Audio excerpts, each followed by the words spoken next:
Good morning, guys. Welcome to Thermomix Adventures. Lisa here, and welcome to 2024. How was your Christmas and New Year? I know mine was gone in an absolute flash, and apparently we're now on January the 9th, 10th today. What are we? The 9th. So today I'm not going to cook for you. Just hang around though for a moment because I'm going to show you some quick cleaning tips so that your Thermomix is ready to serve you well in 2024 and it doesn't give you any grief. Some of the most common things people reach out about are not necessarily cooking things, but sometimes around their Thermomix not behaving itself. So today I'm going to show you the most common answers I give and the fix to that, so that you're not one of the ones who are reaching out going, Lisa, the button's not working, my screen's not responding, help.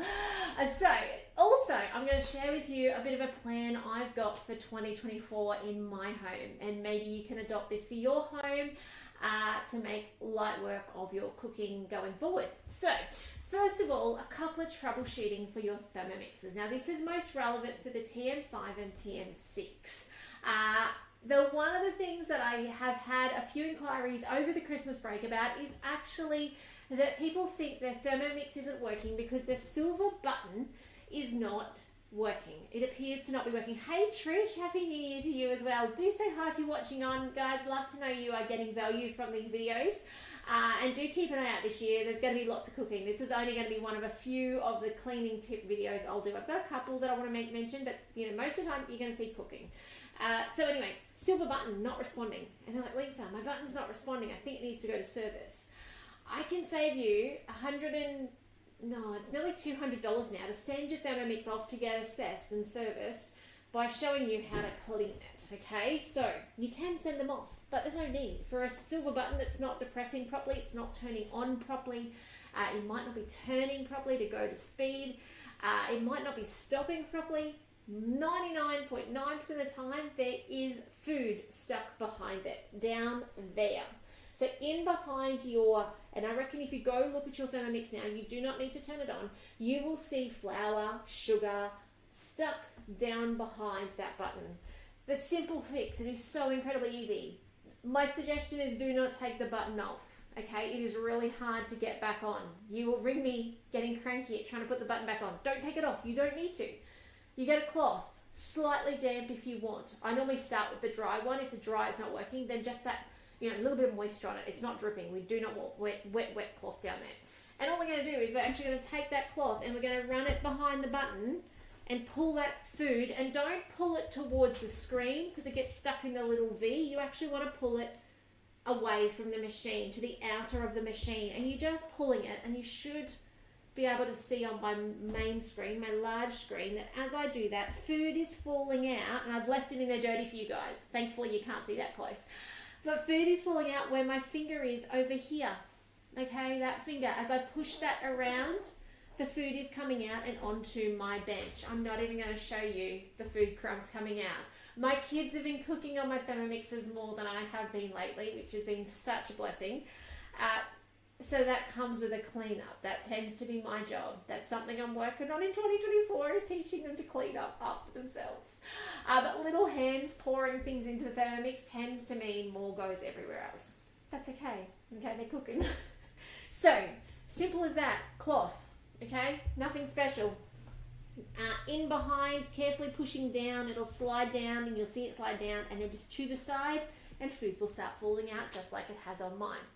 Number one, okay, so number one, silver button. If it's a bit gunky, it's not responding, it doesn't feel like it's depressing all the way, it doesn't feel like it's responding, that's how you fix it. Easy fix, okay? Number two, scales. Our TM6 has 1 gram increments, so they're really sensitive, and some people get a little concerned about the 1 gram. Now I am on a table that moves, okay? It has the wiggles and jiggles. It's been wiggling and jiggling since I got it. It's gotten worse in more recent times. It's only been about 2 years. Don't worry about the 1 and 2 grams, okay? Number one. But if you're worried because you're sitting there and your Thermomix is bouncing up, so say you're sitting there doing something else and you come back and it's going 10 grams, 20 grams, 30 grams, 60 grams. First things first. Hey Anne, lovely to have you on this year. First of all, check the feet. Okay, so we roll it onto its back. Now I've not checked mine to see if it's clean, so let's see how we go. Onto its back gently, okay?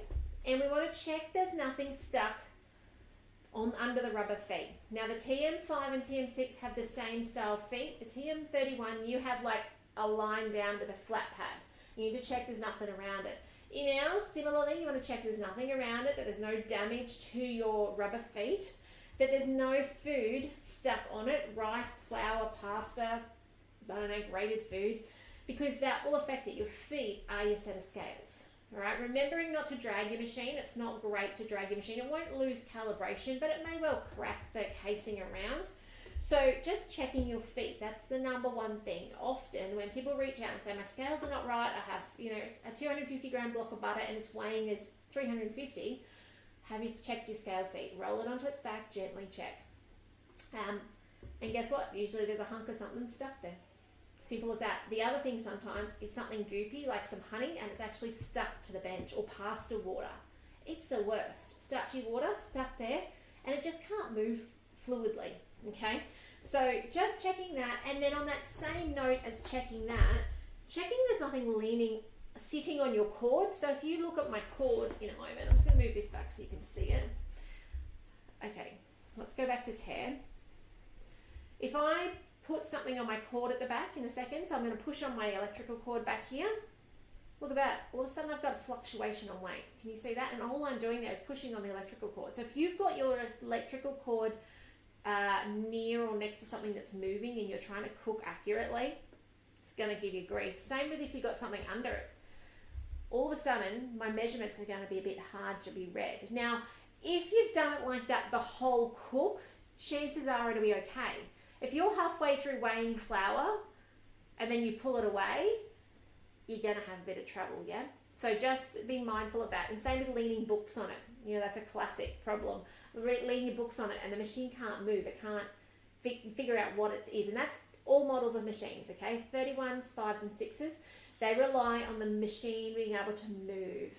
You'll notice as I push the bench, it moves. If your floor's moving, if you've got a fan on, if you've got an air conditioner, it'll fluctuate, but it'll only fluctuate maximum of 3. 3 grams is nothing. It's 3 tissues, okay? Don't worry about 3 grams. But if it's crawling, if it's going in 3, 6, 9, 21, 60, then that's when we're going to have to ask the service. If you've done all that troubleshooting, that's when we're going to have to ask service to check out what's actually going on, okay? So those of you who are coming up to 2 years, do check your Thermomix over, okay? Be wise. See if it looks all good, it's operating the way expected, because you've got 2 years warranty on your Thermomix. Hello, Linda. Not Merry New Year. Happy New Year to you. So those are the top 2 things. The third thing I sometimes get, not as often, the other 2 are definitely the key things. Actually, there's one more thing I'll mention after this, but the third thing is your screen. Your screen is waterproof. It does not mind a damp cloth to wipe over, and actually it's preferable to wipe it over occasionally, because if it's got a bit of food stuck to it, it will think it's a finger and it will struggle to register your finger, yeah? Easy fix on that one, damp cloth. On that note of using a damp cloth, keeping the base of your machine clean is important. Now, it's only important when it comes to keeping pests away from your Thermomix. You do not want anything to move into the inside of your Thermomix thinking it's a really cool home to live in where they can get a free feed just centimeters away each evening. Okay, so keep this base piece clean. You can see I've got a bit of, I don't know, what's that, flaxseed sitting in there. So just keep that clean. You do not ever want to get liquid into the 5 points. When you get your bowl out of the dishwasher, you always dry the five pins underneath. You never want to get liquid into there. Sometimes you'll see in the rosette in the middle. Okay, I'm going to give you a key point here. This is a hot tip. If you are getting grey liquid in there after cooking, your blades are on their way out. When there is a sale in the mix shop, snap yourself up a set of blades. Okay? It is the key sign that the bearings in your blades, because there's no bearings in the machine, it's electromagnetic, it's driven by magnets repelling themselves. The bearings are in your blades, and it's like tires. There's no real predictability about how fast they'll wear or how slow they'll wear. Obviously, if you don't use your Thermomix, please use your Thermomix. But if you don't use it, you're not going to wear your blades as fast. If you do smoothies and juicing and things like that have inconsistent textures in them, and you are using high speeds and not the blend mode, you're going to wear your blades faster. I've spoken before, it's a bit like driving a car and taking off at the traffic lights, hitting a pothole, hitting the gutter. Your blades are doing that. They're going through the yogurt, hitting the frozen banana, then they're hitting the frozen apple, and then they're hitting whatever's next. And it's jarring each time, and that's eventually going to wear the bearings in the blades. And that then will allow you to see food grade oil, which is slightly grey, sitting in that rosette on the bottom. So if you ever see that, and by the way, I clean that little rosette out at times with, are they called cotton buds? Cotton tips? Whatever they're called, those little ones with cotton on the end. Just get it in there. You can slightly dampen them and just get in there and give it a little rub around to keep it clean. So there's a little hot tip. If it's got grey liquid in there, get yourself some blades on the way. Okay, nothing worse than having a few days, a week, waiting for new blades to come because your blades are gone. You're better off having a spare set in the cupboard, or better still, put a new pair in and then put the ones that are on their way out in the cupboard as spares. Okay, so there we go.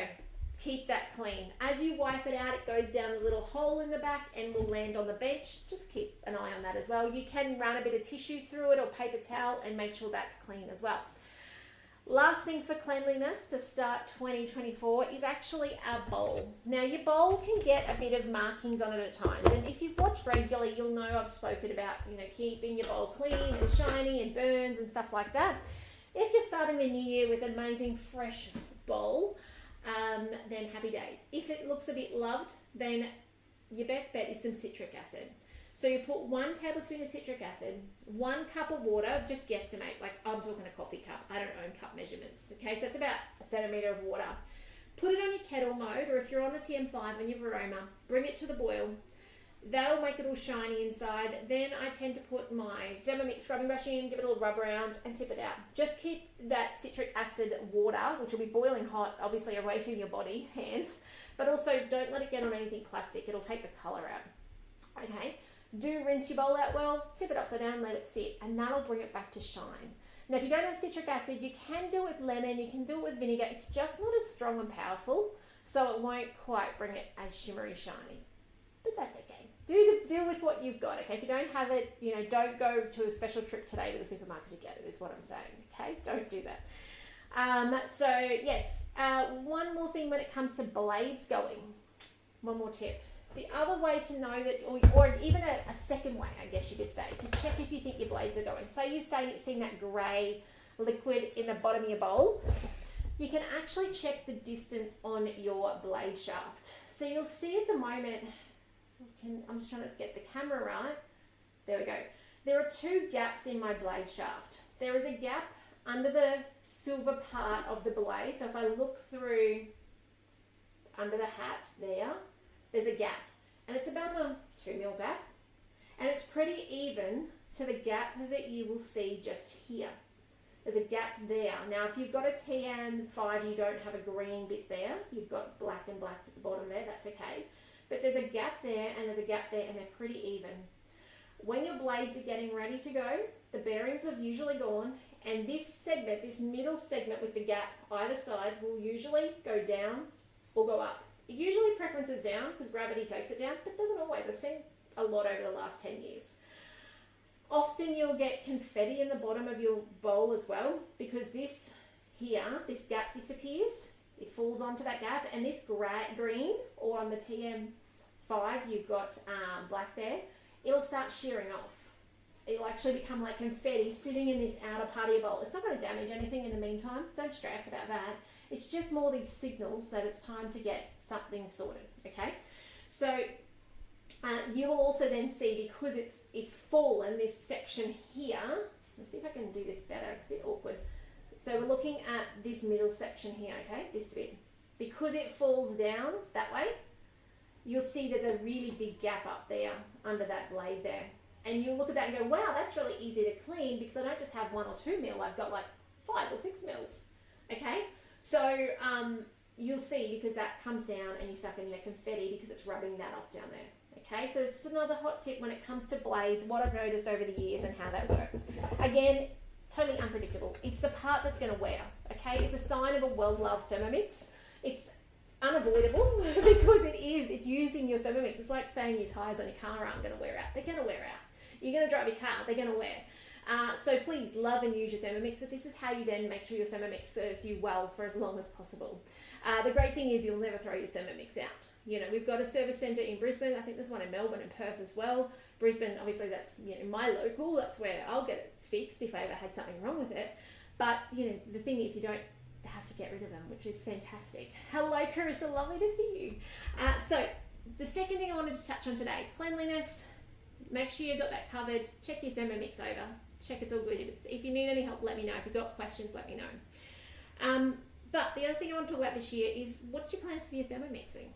What are you going to do? So I've started the new year with a bit of a routine, a ritual in our home where my kids are in charge of cooking a day a week. So rather than mummy doing 7 days a week, sometimes 6, Monday, I might get a day off one day, but then they have scrambled eggs. I've said, right guys, you have a day a week, pick your day and pick your dishes, 3 dishes each. So morning tea or a snacky type thing, and then 2 main style. One's a main, but one's like a lunch main, yeah? And it's going really well. We're on week 2 and so far so good. So I just thought I'd share that with you to give you some ideas of maybe what you might want to do in your home if you've got other people you cook for. It's probably, you know, if it's just you and hubby, you don't need a schedule, okay? But I'm feeding 6 of us, 7 days a week, and, you know, predominantly gluten-free, dairy-free, sugar-free. And so to be that intentional where I'm not the sole person who's responsible for it, it's going to be a game changer. And it's actually giving my boys responsibility where they're going to grow up, well, they already know how to cook with a Thermomix, but they're going to understand that process of, you know, each day you have to have food ready. Otherwise, what do? We reach for convenience, which is, you know, not cheap usually. It actually costs us more. Like, not only is it not cheap, but we have to then drive somewhere. It's going to cost us even more to go there, those sorts of things. So hopefully it's instilling some sort of good values in them for the long run as well. Hello, Soph, lovely to see you. Are you back? I don't know. I've been following you and your journeys. So you can see today, so for those of you who don't know, I've got a 7-year-old, a 9-year-old, a 10-year-old, and a 12-year-old. Okay, now I've had Thermomixes in my kitchen since, I've had them for 10 years. So since the littlest was 2, the other one was not quite even 1. So I've had them around for a long time. They're very familiar with the Thermomix. I'm very grateful for the TM6. It's made them being able to cook so much easier. So if I think back, my hubby could do like a smoothie in the TM31, but it was a real whole new way of cooking. I loved my 31, don't get me wrong, but it didn't have the ease. They would not be able to do what they do on a TM6 in a 31 without a lot of help and supervision, because they have to be a cookbook in front of them, all that jazz. TM5, not so bad, but they weren't that interested. Touchscreen, LCD, whatever this is called, happy days. They're like game on, right? And they don't play games, computer games. So anyway, you can see here what they've outlined, and I'm just going to change the view. Do you guys know you can change your calendar view on your screen? So on the little corner over here, you can change it from being down the screen with the 3 lines to actually change it to calendar view, which now goes across. Calendar view also allows you to go back. When you're on that 3-line view, you can't go back in time. So if you're going, oh, what was that thing I made last week that was really tasty? You can't go back and see. This allows you to go back and see. So I do like that. So I want to actually go back to last week because the kids did a fantastic job. That's when I started it. And you can see there Monday, you can see what we had on Monday. They made puff pastry and sausage rolls, and then there was creamy pasta, and there was a peanut snack bar in there. Oh, close. And then Tuesday, I don't know who cooked. That was actually, Tuesday was my day last week. There's only one thing on Tuesday. Wednesday was Dutch pancakes and the creamy beef curry. If you've not tried that yet, that's on it's on Cookie Do, but it was one that's come from Recipe Community. So at the end of last year, they took the best of Recipe Community 2023 and they put them onto Cookie Do, and that one was on there. It's beautiful. Even if you don't like chili, just tone that right down to the teeniest pinchy, like tiny teeny bit. It was beautiful. And quiche Lorraine. And then you can see there was sausage rolls again, hidden veggie sausage rolls. They're a ricotta gnocchi. That is my 9-year-old's favourite. He's had that as a favourite for as long as I can remember. And we actually made our own ricotta as part of that. So many recipes to choose from all Cookie Do. There is no reason why, if you've got other people in your home who enjoy food, there's no reason why they can't be helping, okay? So have a think about whether that's something you can integrate in to make your life a little more streamlined and easy in 2024. You know, being able to take it in advance and put it into a shopping list, grab the ingredients, or do swaps. Like we do a lot of swaps because we do the gluten-free, dairy-free.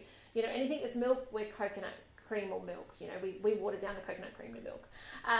Or we make it ourselves. It's been a little while since we've done that, but when we need a big volume of it to make yogurt, we make it ourselves. So yeah, those are the sorts of things that have a think about how that might look for you and your family in 2024. Will that take the pressure off you?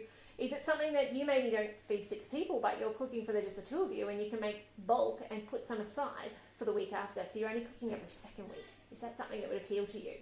So otherwise, that's it from me today. I hope you've taken some hints and tips away for your thermomixing. I'm excited to come to you most days of the week to share our Thermomix journey and hopefully inspire you and give you confidence so you can get the very most out of your Thermomix. There's so much it can do. If 10 years on, I'm still finding new recipes and new technique and learning new techniques that I can share with you, then there's so much to just keep passing on to you guys. So I hope you're enjoying it. This year also for us, hopefully by May, we will be back in a kitchen, which will be amazing because at the moment this spare room is the kitchen. It's a bit crazy. So I'm excited to be back in there. I want to ask some of your advices around splashbacks and colours and things like that, because that's all coming up soon. But yeah, that's, I guess, one of the big things as well happening in our world this year. But otherwise, let me know if I can help you with anything with your Thermomix. For another 6 days, there is also a $150 Mix Shop voucher coming when you're buying a TM6, okay? Also, if you're referring somebody, this is important, okay? Because I know a lot of you guys, you go tell your friends and family, you cook them food and you're like, I made this in my Thermomix, which is fantastic. Keep doing it. When they are interested in learning more about it, or even just before that, come and see me, send me a message, and I'll grab you your referral link. And what that means is you've got a link you can send to them. They fill in their details, it pops back to me, and then I actually can help them with, you know, their questions, if they need a demo, whatever the case might be. And when they buy, you get a $50 Mix Shop voucher to spend. So at the moment, they're getting $150 with a Thermomix to spend in the Mix Shop, and you can get $50, which is pretty cool. But that offer for them is only on until Monday, 11 a.m. So if you've got people around you, maybe it was Christmas party, maybe it's New Year get together, maybe they're relatives interstate, whatever it might be, make sure they know it's a pretty sweet deal, okay? Also, one more thing I've just remembered, see that cutter behind? If you haven't pressed the notify me button and you want one in the Mix Shop, do that, okay? Because from what I can gather, if there are stocks available coming in, they seem to be emailing those on the notify me list. So if you're on the notify me list, you'll get an email. I think, Anne, did you secure one before Christmas, I think? Hello, Karen, lovely to see you. And Karen, thank you so much for sharing. I know when I was on holidays the last 4 weeks, I saw you put some recipes up that you shared and recommendations. Thank you so much. I haven't got a chance to go in there and actually comment, but I saw it and thank you. But otherwise, yeah, so if you want cutter, make sure you've pressed that notify me button so that you're kept up to date with those. And if there are stock in, I think they're letting people know on that notify me list. There may be, if they get a decent amount, extras that they just push out. But yeah, I'm not sure. We're not completely kept in the loop about that, but that's what I've gathered from the feedback from you guys of what's happening. But otherwise, guys, have a fantastic day. I really hope 2024 is amazing for you all. I'm excited to do it with you this year and share our cooking with you and inspire you to get the most out of your Thermomix. And I couldn't do it without you guys. I love the fact that you pop on and say hello, and I know you by name, which is pretty cool. Some of you have been into your homes as well, which is cool as well. But otherwise, have a fantastic day. Take care, and I will see you in the next video, probably tomorrow. Take care, and I'll see you soon. Bye for now.